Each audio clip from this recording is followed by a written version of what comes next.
Hola, ¿qué tal amigos? Yo soy Akali, bienvenidos a un nuevo video. En este video les voy a compartir los cuidados que tenemos que tener en cuenta al momento del cultivo de la cuna de Moisés, también conocida como Spathiphyllum, lirio de la paz, cala, garza o bandera blanca. Entre esos cuidados vamos a abarcar el tema del sustrato, del abono, la maceta, el trasplante, el cuidado de las hojas, la poda, el riego, la ubicación, la temperatura, cómo y qué hacer para que nuestra planta brinde muchísimas flores, entre otros aspectos esenciales para tener éxito en el cultivo de este ejemplar. Así que comenzamos.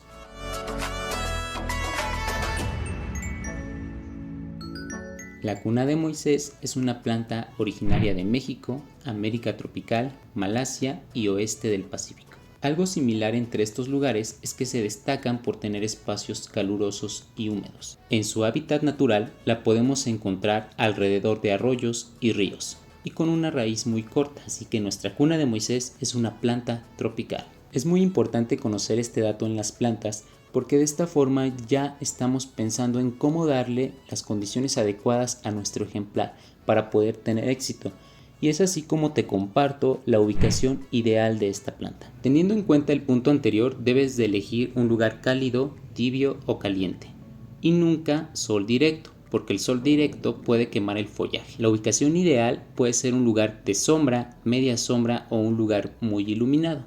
Si lo pones en la ventana, ten mucho cuidado de que los rayos de sol no sean directos por mucho tiempo, ya que esto puede ocasionar quemaduras en las hojas. Si eliges un lugar de sombra, ten en cuenta que este lugar no debe ser totalmente oscuro, ya que a ninguna planta le gusta la oscuridad. Además de que la luz va a favorecer demasiado en el crecimiento y desarrollo de nuestro ejemplar. En cuanto a la temperatura, nuestro lirio de la paz exige un clima suave. Crece y prospera en temperaturas superiores a los 18 grados centígrados. Lo ideal sería un rango entre los 21 grados centígrados a 24 grados centígrados. Y créeme que va a estar muy feliz. En cuanto al aspecto del trasplante, algunas de las señales que podemos tener en cuenta para tomar esta decisión es que las flores ya salen pequeñas. Las hojas tienen un color verde pálido. La tierra ya se ha compactado y puede tener raíces fibrosas. Al momento de hacer tu trasplante, debes de tener mucho cuidado en la forma en la que manipulas las raíces, ya que las raíces suelen ser muy delicadas y nuestra cuna de Moisés puede resentir muchísimo el cambio.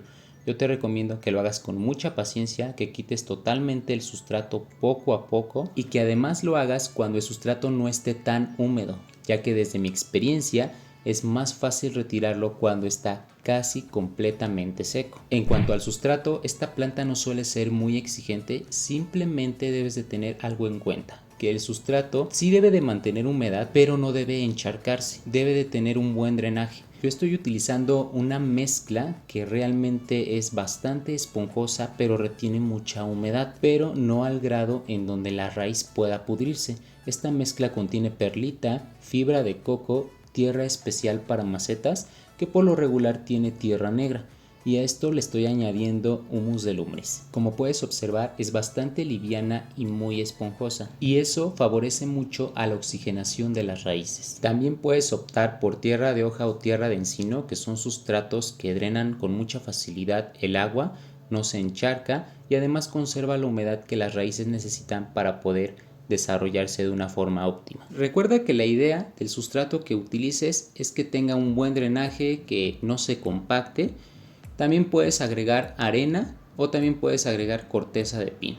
En cuanto al abono, que es un plus que le vas a agregar a tu sustrato, yo te recomiendo usar humus de lombriz. También te sirven abonos orgánicos que puedes preparar en casa. Te dejo un video por si quieres ir a verlo para que te des unas ideas de lo que puedes estar utilizando también en tu planta. Si optas por algo químico, puedes utilizar la urea y esa te va a ayudar mucho con el aspecto de la floración y el follaje. También puedes utilizar estiércol de borrego. Claro, ya lo debes de comprar pues ya preparado y puedes agregar en pequeñas cantidades un poco lejos de la raíz o de la base de la planta, ya que como es algo muy rico en nitrógeno, puede llegar a quemar tu planta si te excedes en cuanto a la cantidad. Puedes estar abonando al inicio de la primavera o el verano. En esta época necesitan muchos nutrientes, pero como te digo, no te pases o podría tener un efecto contrario y además o quemarse o de plano no te va a florecer. En cuanto a la maceta, uno de los aspectos importantes que esta debe de tener es hoyo de drenaje. No se te ocurra trasplantar en una sin hoyo, porque vas a estar favoreciendo en la pudrición de raíces. No va a tener en dónde drenar el exceso de agua, tu planta se va a poner muy triste e incluso podrías perderla. ¿Cómo elegir el tamaño de maceta para hacer mi nuevo trasplante? Guíate con la maceta anterior. Esta nueva maceta tiene que ser 1 o 2 números más grande como máximo. Si tú eliges una maceta muchísimo más grande, lo que va a pasar es que tu raíz va a quedar en una zona en donde se va a conservar muchísima humedad hacia los lados, hacia abajo, hacia arriba, y esta humedad, en lugar de favorecer un crecimiento, pues puede llegar a pudrir esas raíces. No cometas el error en trasplantar en macetas muchísimo más grandes solo porque tu planta tiene mucho follaje. Eso no va. En cuanto al riego, nuestro Spathiphyllum es una planta que le encanta el agua, le gusta muchísimo la humedad y le gustan muchísimo los riegos continuos. A la semana incluso podrías estar regando hasta 3 veces. Eso va a depender mucho la ubicación y el clima que predomine en tu estado, en tu ciudad, en tu país. Ejemplo, si el lugar es muy caluroso, tu planta puede recibir o exigirte hasta 3 riegos por semana. Si tu lugar es muy húmedo, entonces tu planta te va a exigir a lo mejor hasta un riego por semana. Dependerá mucho de la ubicación. Los riegos deben de ser profundos. Eso quiere decir que tú riegas de arriba y esperas a que salgan por el hoyo de drenaje. Un riego estándar que te puedo compartir es el siguiente. En verano puedes regar de 2 a 3 veces por semana e incluso sí puedes pulverizar las hojas si el clima es demasiado caliente y el sustrato se seca muy rápido. En invierno solamente tenemos que mantener la tierra húmeda. Basta con un riego por semana. Y no es recomendable que tú pulverices las hojas porque esta planta tiende a adquirir infestación de hongos. Por último, un tip para poder saber en qué momento es mejor regar es que esta planta, cuando ya le hace falta agua, tiende a desmayarse. Se van todas las hojas hacia todos los lados y parece como si estuviera muerta, pero en realidad es que ya se siente súper deshidratada y ya te está exigiendo un riego. En ese momento puedes ir y aplicar un riego profundo. Un aspecto muy importante que debo compartirte de esta planta es el proceso de adaptación. Cada que tú cambias a esta planta de ubicación, le renuevas el sustrato, la cambias de maceta o incluso una vez que la has adquirido y la llevas a tu casa, es muy común que esta planta de repente las hojas se le hagan amarillas. Puede ser una, puede ser 2 o 3, o las flores se vuelvan negras. Esto es bastante común en esta planta y nosotros nos asustamos y pensamos que le hace falta algún riego y vamos y regamos y no es eso, es un proceso en el cual la planta está pasando y esta planta lo da a notar de esa forma. Es bastante obvia y lo demuestra de esa manera. Así que ten paciencia, espera a que ese proceso termine y no cometas el error en brindar riegos innecesarios. Y aprovecho para hablarte sobre la poda.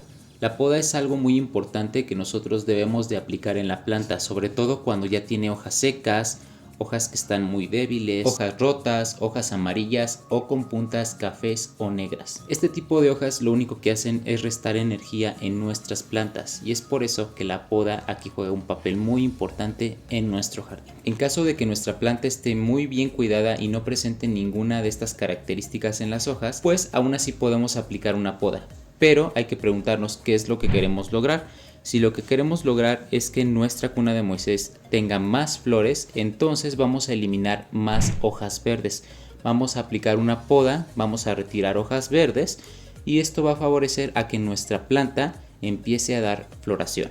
En caso de que nuestra planta tenga muy poco follaje, no sea una planta pues abundante en este aspecto, lo que podemos hacer es eliminar las flores. Al momento de ver que va a florecer, bueno, cortamos esa flor y de esta forma la planta nos va a dar más follaje. En cuanto a las hojas pueden llegar a medir de 12 a 65 centímetros de largo y de 3 hasta 25 centímetros de ancho. Como puedes ver, las hojas son de una forma ovalada, a veces apilando la punta y crecen directamente desde la raíz. Es muy importante que estas hojas las limpiemos del polvo para que de esta forma el proceso de fotosíntesis se lleve de una manera correcta. La limpieza no es nada complicada, simplemente podemos pulverizar las hojas con algún atomizador o con un paño húmedo poder limpiar cada una de ellas de una forma cuidadosa para evitar romperlas. Así aseguramos un crecimiento sano y las probabilidades de que nos brinde flores cada vez serán más altas. Descarta utilizar abrillantadores, ya que esto taponan los estomas. En cuanto a la floración, las flores se producen en un espádice.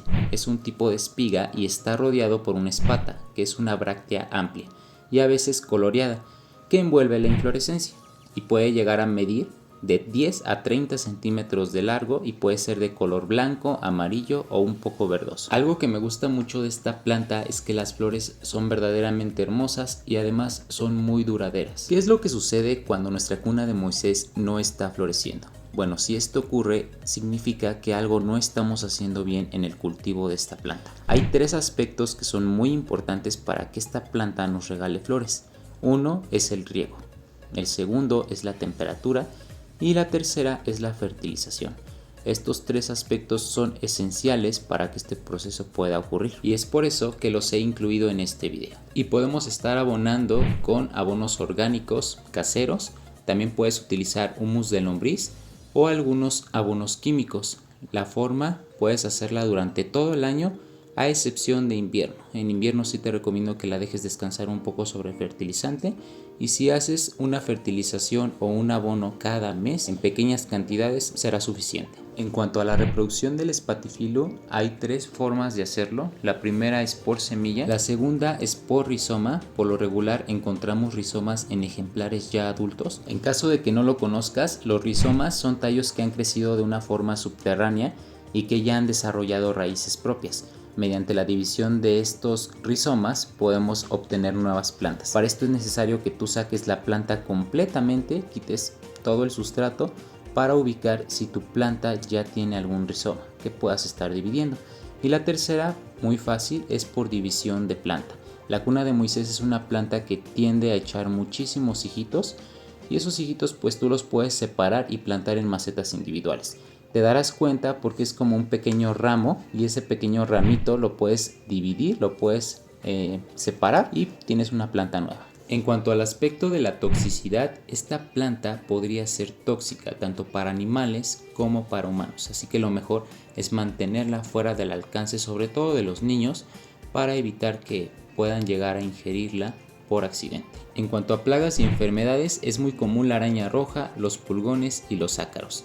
Todos estos se alimentan de la savia de las hojas y debilitan mucho a la planta, tanto así que impide que la planta crezca e incluso que pueda florecer. Para esto será necesario que nosotros usemos un insecticida orgánico. Puedes usar aceite de neem, jabón potásico o tierra de diatomeas. También puede verse afectada por hongos y para esto ya será necesario utilizar un fungicida orgánico o incluso químico. Eso dependerá de qué tan afectada ya se encuentra nuestra planta. ¿Qué le pasa a mi cuna de Moisés? Si tu cuna de Moisés tiene hojas amarillas, puede que el suelo sea muy húmedo, que le hace falta que tu sustrato sea un poco más drenante o seque un poco más rápido. Puede ser exceso de agua e incluso hasta exceso de luz. Si tiene hojas curveadas o con apariencia seca, es falta de riego o muy poca humedad, tanto en el sustrato como en el ambiente. Evita la exposición al sol y corrientes de aire. Si sus hojas se caen, puede deberse a un exceso de riego o falta de luz natural, o ambas. Y por último, quiero compartirles algunos beneficios que tiene la cuna de Moisés. Uno de ellos es que brinda la tranquilidad para poder dormir mejor y además es capaz de atrapar la suciedad para evitar que se disipe en la casa y afecte a alimentos o a otras plantas o superficies, eliminando el dióxido de carbono así como otras sustancias contaminantes que podrían rodearte. En resumen, purifica el aire. Y bueno amigos, pues hemos llegado al final de este video, espero que hayan aprendido mucho. Cualquier duda no olviden dejarla en la parte de los comentarios, cuéntame tu experiencia con esta planta. No olvides dejarme tu like si este video te ha gustado, compartirlo y por supuesto suscribirte al canal para más contenido. Yo soy Akali y nos vemos en el siguiente video.